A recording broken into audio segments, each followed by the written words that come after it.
Hey guys, Dadtries, and this is Heroes of Hammerwatch 2 by Crackshell. This is the predecessor to Heroes of Hammerwatch 1 that I actually did not play. Heroes of Hammerwatch 2 is a roguelite that's going to run you about $18 at full price. I grabbed it on sale for $15.50. There's also a very lengthy demo that I never actually got to the end of. I put about 8 hours into the demo that you can go get right on the Steam page.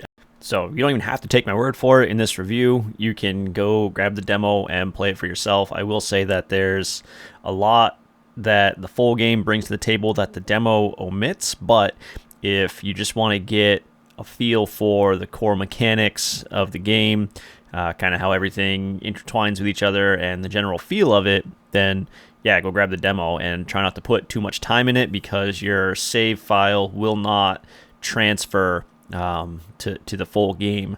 So that is one thing I want to touch on first. If you do get the demo, don't put a ton of time in it. If you decide that you like it, don't sleep on buying the full game because the demo does not support Steam Cloud saves at all, and nor will your save file transfer to the full version once you've purchased.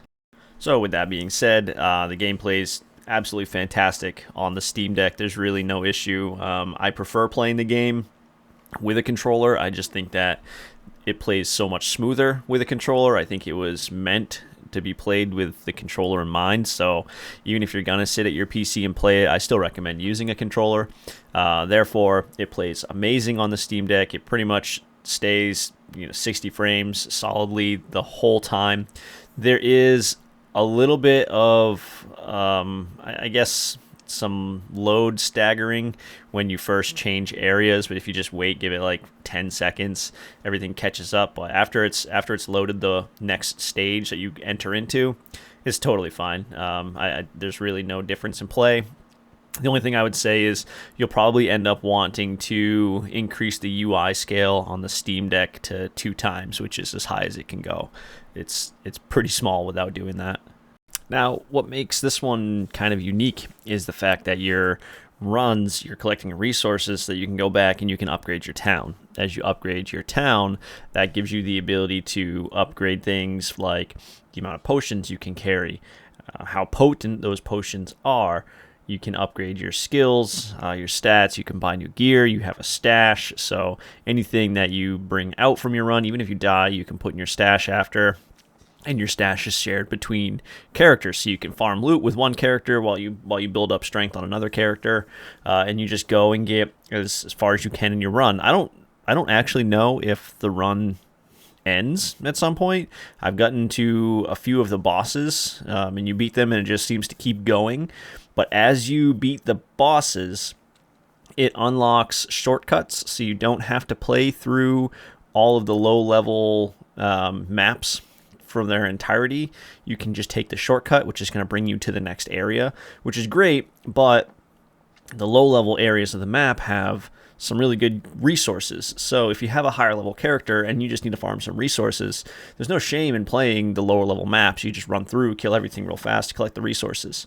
So that in itself is rewarding, in my opinion. You can make characters that are specific to just going to farm the coal and the wood and the gems and stuff that you need to upgrade the different buildings at your town. And there's enough to be had to keep you busy for a long time. Even if you pay full price for the game, there's most definitely 20 hours of content here. You won't miss out there. It's also multiplayer, so you can have your friends join in on your map, or you can go to their map and help them get further and progress, and vice versa. And I mean, it's directly proportionate. So if you have someone in your game and they're helping you, it is that much easier. And so you can get pretty far. If your friends come in with similar level characters, you can have a pretty good time, and you can synergize quite well with each other, especially if you play.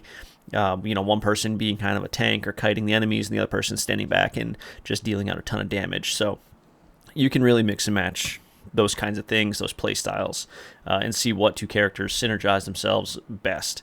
I did get a chance to play with a friend of mine a couple times, and it was a lot of fun. I really enjoyed it. There was no issue joining the game. There was no desync issues, everything worked great.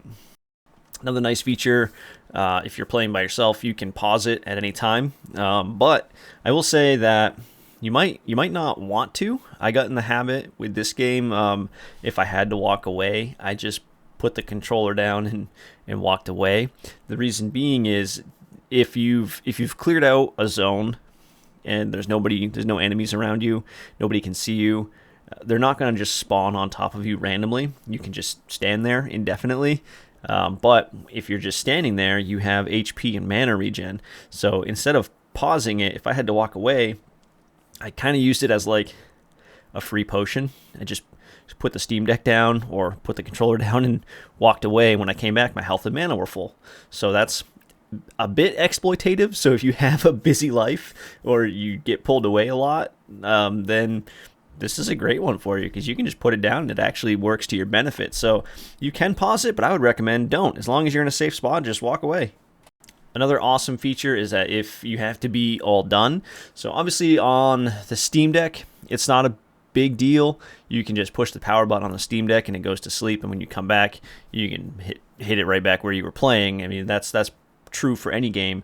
But if you don't want to do that, or if you're playing on your PC and you want to shut it down, you don't have to abandon your run. You can just quit the run, and the next time you load the game, even if it's on a different device, it's just going to ask, do you want to resume your run? So you don't actually lose out on any progress if you have to quit. So it's really, really friendly. It's probably one of the most friendly games to short play sessions I've ever played, and it's a lot of fun, especially if you've got a friend that's playing it. It's a ton of fun. Well, hey, that's all I've got for Heroes of Hammerwatch. Again, you don't have to take my word for it. There's a demo out there on Steam. I highly recommend you go get it, but don't put too much time into it. Just go get the regular game right off the bat. Do yourself a favor. Put all your playtime there. Don't be like I did. So I've got probably like 25 hours into it, but 8 of that was in the demo, so I lost all that progress. Try the demo, but go get the game. If you like the video, I would really appreciate a thumbs up, and I hope you have a great rest of your day.